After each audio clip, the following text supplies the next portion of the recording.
The Lion, the Witch, and the Wardrobe by C.S. Lewis. Chapter 15. Deeper Magic from Before the Dawn of Time. While the two girls still crouched in the bushes with their hands over their faces, they heard the voice of the witch calling out, "Now, follow me all, and we will set about what remains of this war. It will not take us long to crush the human vermin and the traitors now that the great fool, the great cat, lies dead." At this moment the children were for a few seconds in very great danger. For with wild cries and a noise of skirling pipes and shrill horns blowing, the whole of that vile rabble came sweeping off the hilltop and down the slope right past their hiding place. They felt the specters go by them like a cold wind, and they felt the ground shaking beneath them under the galloping feet of the minotaurs. And overhead there went a flurry of foul wings, and a blackness of vultures and giant bats. At any other time they would have trembled with fear, but now the sadness and shame and horror of Aslan's death so filled their minds that they hardly thought of it. As soon as the wood was silent again, Susan and Lucy crept out onto the open hilltop. The moon was getting low, and thin clouds were passing across her, but still they could see the shape of the lion lying dead in his bonds. And down they both knelt in the wet grass and kissed his cold face and stroked his beautiful fur, what was left of it, and cried till they could cry no more. And then they looked at each other and held each other's hands for mere loneliness and cried again, and then again were silent. At last Lucy said, "I can't bear to look at that horrible muzzle. I wonder, could we take it off?" So they tried. And after a lot of working at it, for their fingers were cold and it was now the darkest part of the night, they succeeded. And when they saw his face without it, they burst out crying again and kissed it and fondled it and wiped away the blood and the foam as well as they could. And it was all the more lonely and hopeless and horrid than I know how to describe. "I wonder, could we untie him as well?" Susan said presently. But the enemies, out of pure spitefulness, had drawn the cord so tight that the girls could make nothing of the knots. I hope no one who reads this book has been quite as miserable as Susan and Lucy were that night. But if you have been, if you've been up all night and cried till you have no more tears left in you, then you will know that there comes in the end a sort of quietness. You feel as if nothing was ever going to happen again. At any rate, that was how it felt for these two. Hours and hours seemed to go by in this dead calm, and they hardly noticed that they were getting colder and colder. But at last Lucy noticed two other things. One was that the sky on the east side of the hill was a little less dark than it had been an hour ago. The other was some tiny movement going on in the grass at her feet. At first she took no interest in this. What did it matter? Nothing mattered now. But at last she saw whatever it was had begun to move up the upright stones of the stone table. And now whatever they were moving about on Aslan's body. She peered closer. They were little gray things. "Ugh!" said Susan from the other side of the table. "How beastly! There are horrid little mice crawling all over him. Go away, you little beasts!" And she raised her hand to frighten them away. "Wait," said Lucy, who had been looking at them more closely still. "Can you see what they're doing?" Both girls bent down and stared. "I do believe," said Susan, "but how queer! They're nibbling away at the cords." "That's what I thought," said Lucy. "I think they're friendly mice. Poor little things. They don't realize he's dead. They think it'll do some good untying him." It was quite definitely lighter by now. Each of the girls noticed for the first time the white face of the other. They could see the mice nibbling away, dozens and dozens, even hundreds of little field mice. And at last, one by one, the ropes were all gnawed through. The sky in the east was whitish by now, and the stars were getting fainter, all except one very big one low down on the eastern horizon. They felt colder than they had been all night. The mice crept away again. The girls cleared away the remains of the gnawed ropes. Aslan looked more like himself without them. Every moment his dead face looked nobler, as the light grew and they could see it better. In the wood behind them, a bird gave a chuckling sound. It had been so still for hours and hours that it startled them. Then another bird answered it. Soon there were birds singing all over the place. It was quite definitely early morning now, not late night. "I'm so cold," said Lucy. "So am I," said Susan. "Let's walk about a bit." They walked to the eastern edge of the hill and looked down. The one big star had almost disappeared. The country all looked dark gray, but beyond, at the very end of the world, the sea showed pale. The sky began to turn red. They walked to and fro more times than they could count, between the dead Aslan and the eastern ridge, trying to keep warm. And oh, how tired their legs felt. Then at last, as they stood for a moment looking out toward the sea and Cair Paravel, which they could now just make out, the red turned to gold along the line where the sea and the sky met, and very slowly up came the edge of the sun. At that moment, they heard from behind them a loud noise, a great cracking, deafening noise, as if a giant had broken a giant's plate. "What's that?" said Lucy, clutching Susan's arm. I feel afraid to turn round," said Susan. "Something awful is happening." "They're doing something worse to him," said Lucy. "Come on." And she turned, pulling Susan round with her. The rising of the sun had made everything look so different, all colors and shadows were changed, that for a moment they didn't see the important thing. Then they did. The stone table was broken into two pieces by a great crack that ran down it from end to end, and there was no Aslan. "Oh, oh, oh," cried the two girls, rushing back to the table. "Oh, it's too bad," sobbed Lucy. "They might have left the body alone." "Who's done it?" cried Susan. "What does it mean? Is it more magic?" "Yes," said a great voice behind their backs. "It is more magic." They looked round.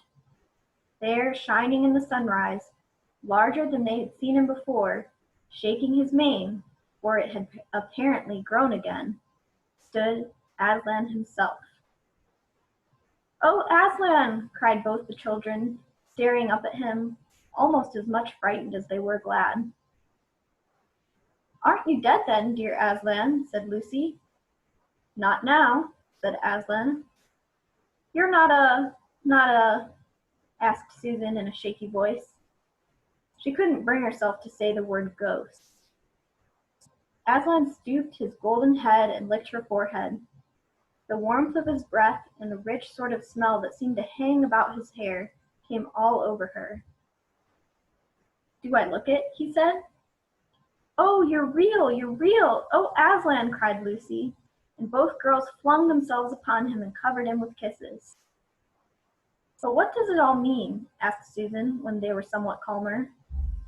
"It means," said Aslan, "that though the witch knew the deep magic, there is a magic deeper still which she did not know. Her knowledge goes back only to the dawn of time. But if she could have looked a little further back, into the stillness and the darkness before time dawned, she would have read there a different incantation. She would have known that when a willing victim who had committed no treachery was killed in a traitor's stead, the table would crack and death itself would start working backward. And now—" "Oh, yes, now?" said Lucy, jumping up and clapping her hands. "Oh, children," said the lion, "I feel my strength coming back to me. Oh, children, catch me if you can." He stood for a second, his eyes very bright, his limbs quivering, lashing himself with his tail. Then he made a leap high over their heads and landed on the other side of the table. Laughing, though she didn't know why, Lucy scrambled over it to reach him. Aslan leaped again. A mad chase began. Round and round the hilltop he led them, now hopelessly out of their reach, now letting them almost catch his tail, now diving between them, now tossing them in the air with his huge and beautifully velveted paws and catching them again, and now stopping unexpectedly, so that all three of them rolled over together in a happy, laughing heap of fur and arms and legs. It was such a romp as no one has ever had except in Narnia, and whether it was more like playing with a thunderstorm or playing with a kitten, Lucy could never make up her mind. And the funny thing was that when all three finally lay together panting in the sun, the girls no longer felt in the least tired or hungry or thirsty. And now, said Aslan presently, to business. I feel I am going to roar. You had better put your fingers in your ears. And they did. And Aslan stood up, and when he opened his mouth to roar, his face became so terrible that they did not dare to look at it. And they saw all the trees in front of him bend before the blast of his roaring, as grass bends in a meadow before the wind. Then he said, We have a long journey to go. You must ride on me.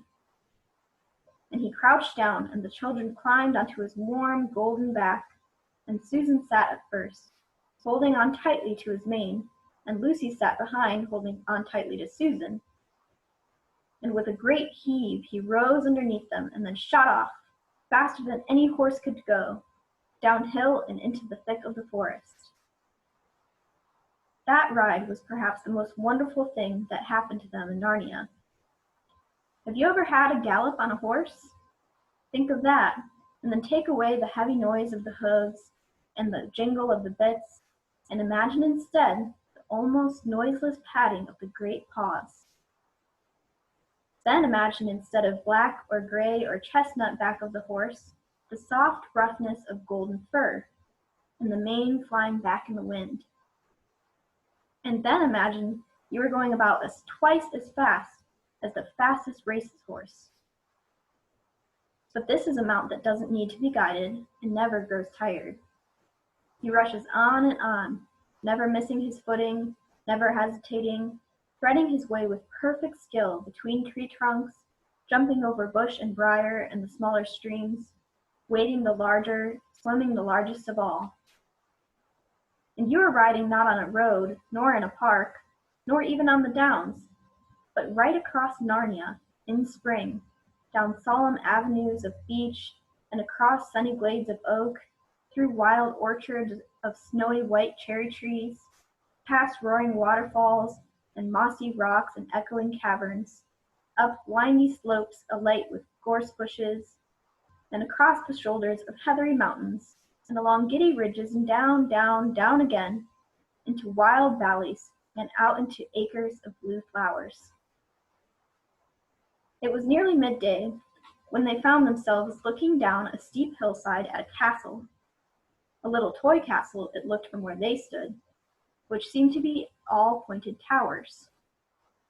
But the lion was rushing down at such a speed that it grew larger every moment, and before they had even time to ask themselves what it was, they were already on a level with it. And now it no longer looked like a toy castle, but rose frowning in front of them. No face looked over the battlements, and the gates were shut fast. And Aslan, not at all slacking in his pace, rushed straight as a bullet toward it. "The witch is home," he cried. "Now, children, hold tight."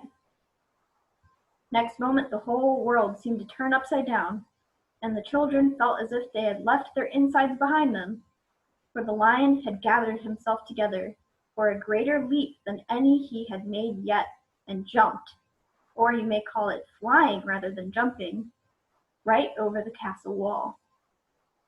The two girls, breathless but unhurt, found themselves tumbling off his back in the middle of a wide stone courtyard full of statues. Chapter 16. What happened about the statues? "What an extraordinary place!" cried Lucy. "All those stone animals, and people too. It's like a museum." "Hush!" said Susan. Aslan doing something. He was indeed. He had bounded up to the stone lion and breathed on him. Then, without waiting a moment, he whisked round, almost as if he had been a cat chasing its tail, and breathed also on the stone dwarf, which, as you remember, was standing a few feet from the lion with his back to it. Then he pounced on a tall stone dryad, which stood beyond the dwarf, turned rapidly aside to deal with a stone rabbit on his right, and rushed on to two centaurs. But at that moment Lucy said, "Oh, Susan, look! Look at the lion." I expect you've seen someone put a lighted match to a bit of newspaper which is propped up in a grate against an unlit fire. And for a second, nothing seems to have happened. And then you notice a tiny streak of flame creeping along the edge of the newspaper. It was like that now. For a second after Aslan had breathed upon him, the stone lion looked just the same. Then a tiny streak of gold began to run along his white marble back. Then it spread. Then the color seemed to lick all over him as the flame licks all over a bit of paper. Then, while his hindquarters were still obviously stone, the lion shook his mane, and all the heavy stone folds rippled into living hair. Then he opened a great red mouth, warm and living, and gave a prodigious yawn. And now his hind legs had come to life. He lifted one of them and scratched himself. Then, having caught sight of Aslan, he went bounding after him and frisking round him, whimpering with delight, and jumping up to lick his face. Of course the children's eyes turned to follow the lion, but the sight they saw was so wonderful that they soon forgot about him. Everywhere the statues were coming to life. The courtyard looked no longer like a museum, it looked more like a zoo. Creatures were running after Aslan and dancing round him, till he was almost hidden in the crowd. Instead of all that deadly white, the courtyard was now a blaze of colors. Glossy chestnut sides of centaurs, indigo horns of unicorns, dazzling plumage of birds, ruddy brown of foxes, dogs, and satyrs, yellow stockings and crimson hoods of dwarfs, and the birch girls in silver, the beech girls in fresh, transparent green, and the larch girls in green so bright that it was almost yellow. And instead of the deadly silence, the whole place rang with the sound of happy roarings, brayings, yelpings, barkings, squealings, cooings, neighings, stampings, shouts, hurrahs, songs, and laughter. "Oh," said Susan in a different tone. "Look, is it safe?" Lucy looked and saw that Aslan had just breathed on the foot of the stone giant. "It is all right," shouted Aslan joyously. "Once the feet are put right, all the rest of him will follow." "That wasn't exactly what I meant," whispered Susan to Lucy, but it was too late to do anything about it now, even if Aslan would have listened to her. The change was already creeping up the giant's legs. Now he was moving to his feet. A moment later, he lifted the club off his shoulder, rubbed his eyes, and said, "Bless me, I must have been asleep. Now, where is that dreaded little witch that was running around on the ground? Somewhere just by my feet it was." But when everyone had shouted up to him to explain what had really happened, and when the giant had put his hand to his ear and got them to repeat it all again so that at last he understood, then he bowed down till his head was no further off the top of a haystack, and touched his cap repeatedly to Aslan, beaming all over his honest, ugly face. Giants of any sort are now so rare in England, and so few giants are good-tempered, that 10 to 1 you have never seen a giant when his face is beaming. It's a sight well worth looking at. "Now for the inside of this house," said Aslan. "Look alive, everyone. Upstairs and downstairs and in my lady's chamber. Leave no corner unsearched. You never know where some poor prisoner may be concealed." and into the interior they all rushed, and for several minutes the whole of that dark, horrible, fussy old castle echoed with the opening of windows and with everyone's voices crying out at once, "Don't forget the dungeons! Give us a hand with this door!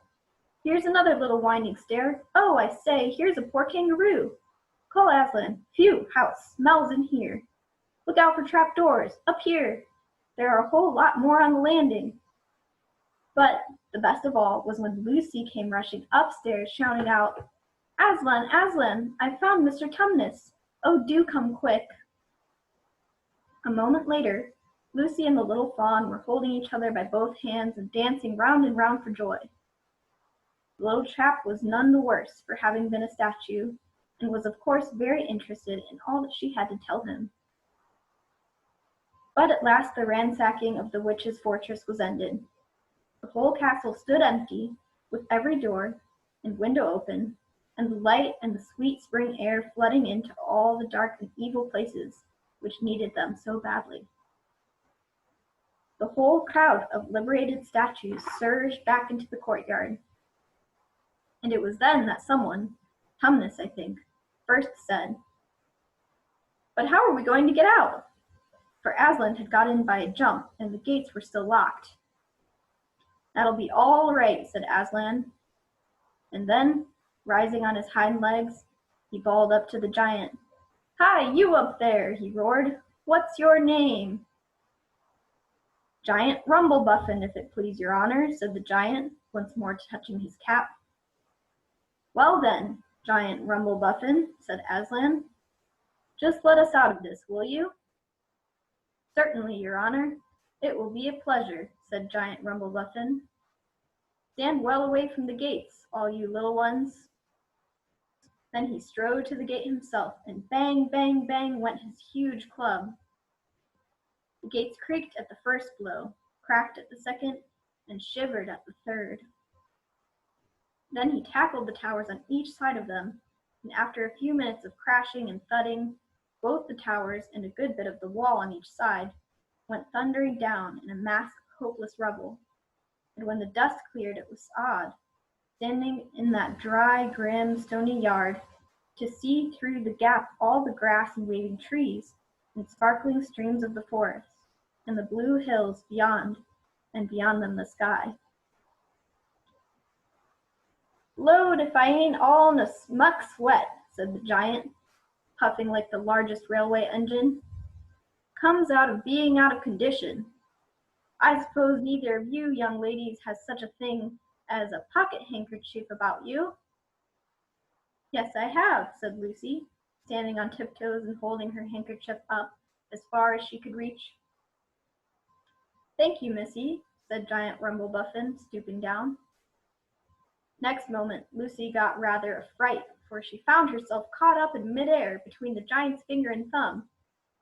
But just as she was getting near his face, he suddenly started, and then put her gently back on the ground, muttering, "Bless me, I've picked up the little girl instead.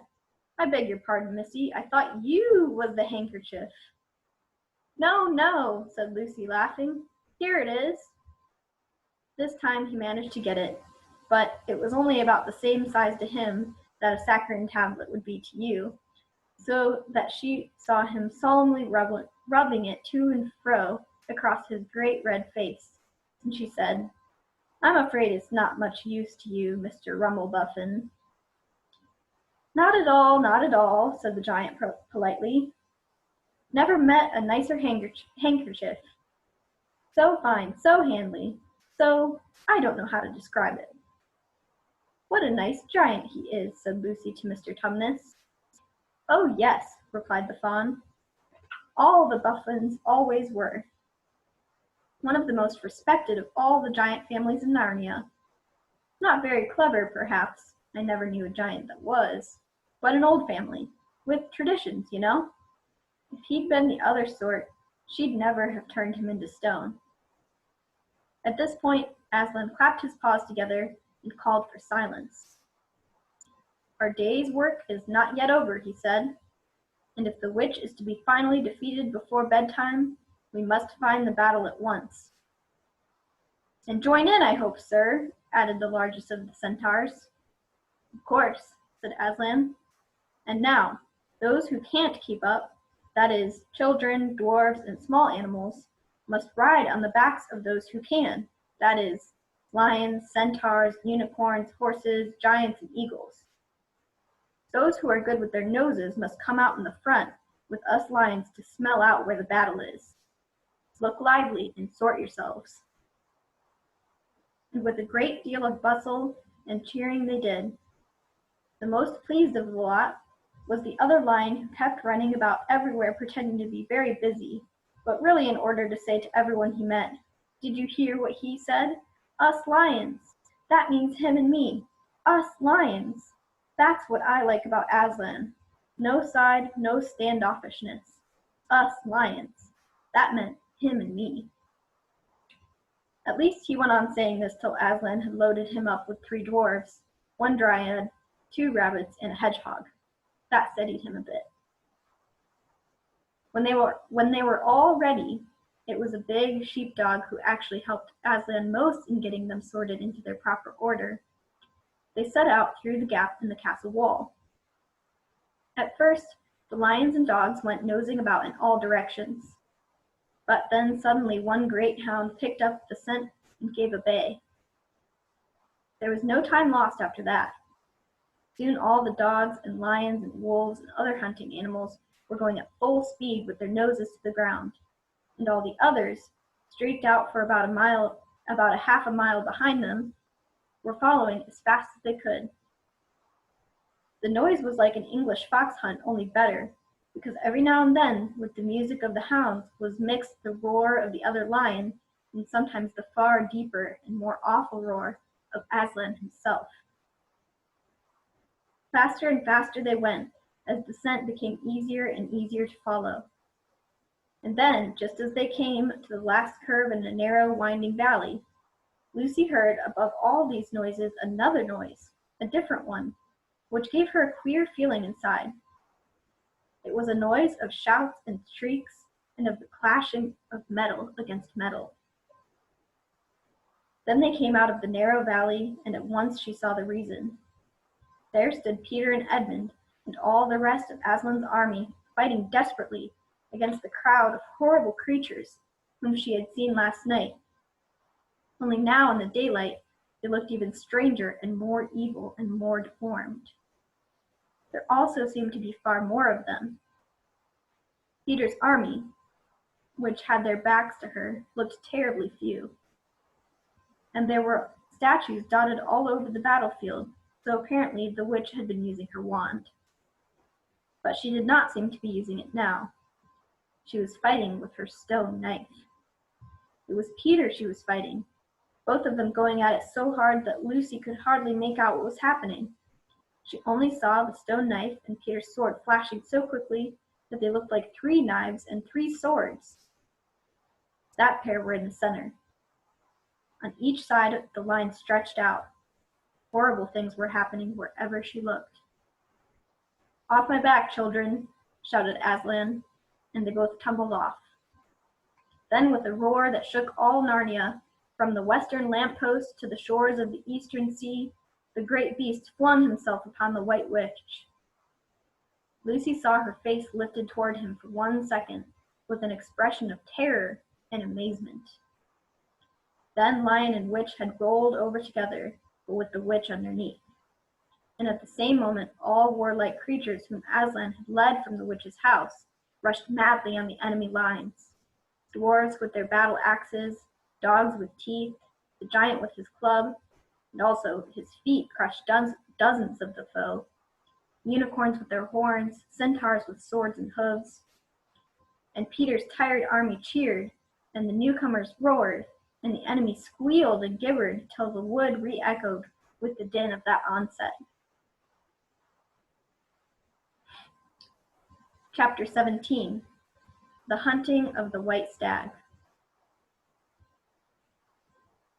The battle was all over a few minutes after their arrival. Most of the enemy had been killed in the first charge of Aslan and his companions, and when those who were still living saw that the witch was dead, they either gave themselves up or took to flight. The next thing that Lucy knew was that Peter and Aslan were shaking hands. It was strange to her to see Peter looking as he did now, his face so pale and stern, and he seemed so much older. It was all Edmund's doing, Aslan, Peter was saying. We'd have been beaten if it hadn't been for him. The witch was turning our troops unto stone right and left, but nothing would stop him. He fought his way through 3 ogres to where she was, just turning one of your leopards into a statue. And when he reached her, he had the sense to bring his sword, smashing down on her wand instead of trying to go for her directly, and simply getting made a statue himself for his pains. That was the mistake that all the rest were making. Once her wand was broken, we began to have some chance, if we hadn't lost so much already. He was terribly wounded. We must go and see him. They found Edmund in charge of Mrs. Beaver, a little way back from the fighting line. He was covered with blood. His mouth was open, and his face a nasty green color. Quick, Lucy, said Aslan. Then, almost for the first time, Lucy remembered the precious cordial that had been given her for a Christmas present. Her hands trembled so much that she could hardly undo the stopper, but she managed it in the end and poured a few drops into her brother's mouth. There are other people wounded, said Aslan, while she was still looking eagerly into Edmund's pale face and wondering if the cordial would have any result. Yes, I know, said Lucy crossly. Wait a minute. Daughter of Eve, said Aslan in a graver voice. Others are also at the point of death. Must more people die for Edmund? I'm sorry, Aslan, said Lucy, getting up and going with him. And for the next half hour, they were busy. She was attending to the wounded, while he restored those who had been turned into stone. When at last she was free to come back to Edmund, she found him standing on his feet, and not only healed of his wounds, but looking better than she had seen him look, for ages. In fact, ever since his first term at that horrid school, which was where he had begun to go so wrong. He had become his real old self again, and could look you in the face. And there on the field of battle, Aslan made him a knight. Does he know, whispered Lucy to Susan, what Aslan did for him? Does he know what the arrangement with the witch really was? Hush! No, of course not, said Susan. Oughtn't he be told? Said Lucy. Oh, surely not, said Susan. It would be too awful for him. Think how you'd feel if you were he. All the same, I think he ought to know, said Lucy. But at that moment they were interrupted. That night they slept where they were. How Aslan provided food for them, all I don't know. But somehow or other, they found themselves all sitting down on the grass to a fine high tea at about 8 o'clock. Next day they began marching eastward down toward the side of the great river. And the next day after that, at about tea time, they actually reached the mouth.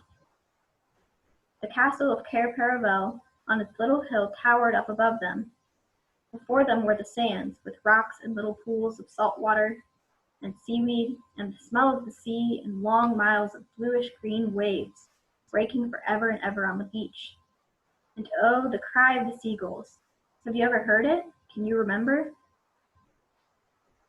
That evening after tea, the 4 children all managed to go down the beach again and get their shoes and stockings off and feel the sand between their toes. But next day was more solemn. For then, in the great hall of Cair Paravel, that wonderful hall with the ivory roof, and the west hall hung with peacock's feathers, and the eastern door which looks toward the sea, in the presence of all their friends, and to the sound of trumpets, Aslan solemnly crowned them and led them to the 4 thrones amid deafening shouts of "Long live King Peter! Long live Queen Susan! Long live Queen Lucy! Long live King Edmund!" Once a king or queen in Narnia, always a king or queen. Bear it well, sons of Adam. Bear it well, daughters of Eve, said Aslan. And through the eastern door, which was wide open, came the voices of the mermen and mermaids swimming close to the shore and singing in honor of their new kings and queens. So the children sat on their thrones, and scepters were put into their hands, and they gave rewards and honors to all their friends, to Tumnus the fawn, to the beavers, and giant Rumblebuffin, to the leopards, and the good centaurs, and the good dwarves, and to the lion. And that night there was a great feast in Cair Paravel, and revelry and dancing, and gold flashed and wine flowed, and answering to the music inside. But stranger, sweeter, and more piercing came the music of the sea people. But amid these rejoicings, Aslan himself slipped quietly away. And when the kings and queens noticed that he wasn't there, they said nothing about it. For Mr. Beaver had warned them. He'll be coming and going, he had said. One day you'll see him, and another you won't. He doesn't like to be tied down, and of course he has other countries to attend to. It's quite all right. He'll often drop in, only you mustn't press him. He's wild, you know, not like a tame lion. And now, as you see, this story is nearly but not quite at an end. These 2 kings and 2 queens governed Narnia well, and long and happy was their reign. At first, much of their time was spent in seeking out the remnants of the White Witch's army and destroying them. And indeed, for a long time there would be news of evil things lurking in the wilder parts of the forest. A haunting here and a killing there, a glimpse of a werewolf one month and the rumor of a hag in the next. But in the end, all that foul brood was stamped out. And they made good laws and kept the peace and saved good trees from being unnecessarily cut down, and liberated young dwarves and young satyrs from being sent to school, and generally stopped busybodies and interferers, and encouraged ordinary people who wanted to live and let live. And they drove back the fierce giants, quite a different sort from giant Rumblebuffin, on the north of Narnia when these ventured across the frontier. And they entered into friendship and alliance with countries beyond the sea, and paid them visits of state, and received visits of state from them. And they themselves grew and changed as the years passed over them. Peter became a tall and deep-chested man and a great warrior, and he was called King Peter the Magnificent. And Susan grew into a tall and gracious woman with black hair that fell almost to her feet, and the kings of the countries beyond the sea began to send ambassadors asking for her hand in marriage, and she was called Susan the Gentle. Edmund was a graver and a quieter man than Peter, and great in counsel and judgment. He was called King Edmund the Just. But as for Lucy, she was always gay and golden-haired, and all princes in those parts desired her to be their queen, and her own people called her Queen Lucy the Valiant. So they lived in great joy, and if ever they remembered their life in this world, it was only as one remembers a dream. And one year it fell out that Tumnus, who was a middle-aged fawn by now and beginning to be stout, came down the river and brought them news that the white stag had once more appeared in its parts. The white stag who would give you wishes if you caught him. So these 2 kings and queens, with the principal members of their courts, rode a-hunting with horns and hounds in the western woods to follow the white stag. And they had not hunted long before they had caught a sight of him. And he led them at a great pace over rough and smooth and through thick and thin, till the horses of the courtiers were tired out, and only these 4 were still following. And they saw the stag enter into a thicket where their horses could not follow. Then said King Peter, for they talked in a quite different style now, having been kings and queens for so long.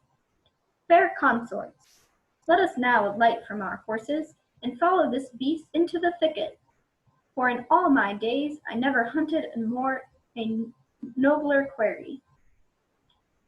Sir, said the others, even so let us do. So they alighted and tied their horses to trees and went on into the thick wood on foot. And as soon as they had entered it, Queen Susan said, Fair friends, here is a great marvel, for I seem to see a tree of iron. Madam, said King Edmund, if you look well upon it, you shall see it is a pillar of iron with a lantern set on the top thereof. By the lion's mane, a strange device, said King Peter, to set a lantern here where the trees cluster so thick about it and so high above it that if it were lit it should give light to no man. Sir, said Queen Lucy, by likelihood, when this post and this lamp were set here, there were smaller trees in the place, or fewer, or none. For this is a young wood, and the iron post is old. And they stood looking upon it. Then King Edmund said, I know not how it is, but this lamp on the post worketh upon me strangely. It runs in my mind that I have seen the like before, as it were in a dream, or in the dream of a dream.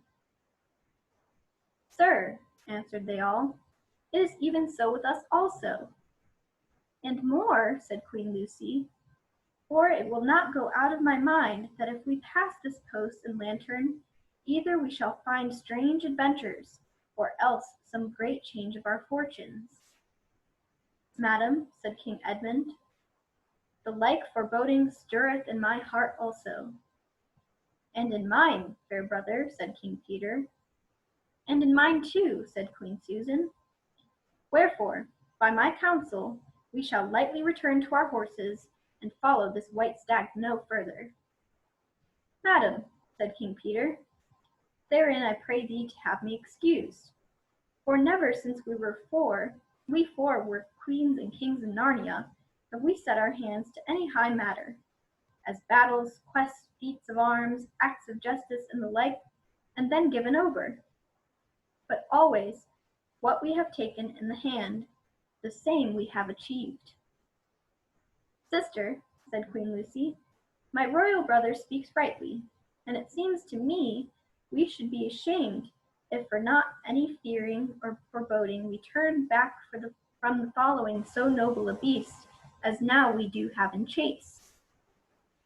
And so say I, said King Edmund, and I have such a desire to find the signification of this thing, that I would not by my good will turn back for the richest jewel in all Narnia and all the islands. Then, in the name of Aslan, said Queen Susan, if ye will all have it so, let us go on and take the adventure that shall fall to us. So these kings and queens entered the thicket, and before they had gone a score of paces, they all remembered that the thing they had seen was called a lamppost. And before they had gone 20 more, they noticed that they were making their way not through branches, but through coats. In the next moment, they all came tumbling out of a wardrobe door into the empty room, and they were no longer kings and queens in their hunting array, but just Peter, Susan, Edmund, and Lucy in their old clothes. It was the same day and the same hour of the day on which they had all gone into the wardrobe to hide. Mrs. Macready and the visitors were still talking in the passage, but luckily they never came into the empty room, and so the children weren't caught. And that would have been the very end of the story if it hadn't been that they felt they really must explain to the professor why 4 of the coats out of his wardrobe were missing. And the professor, who was a very remarkable man, didn't tell them not to be silly or not to tell lies, but believed the whole story.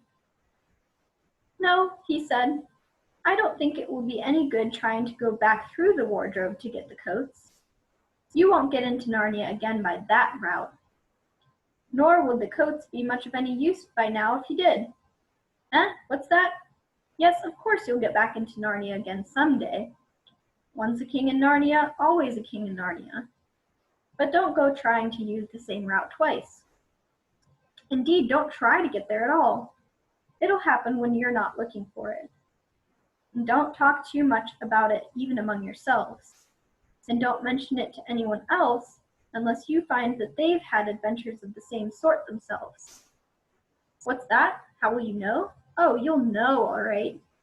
Odd things they say. Even their looks will let the secret out. Keep your eyes open. Bless me, what do they teach them at these schools?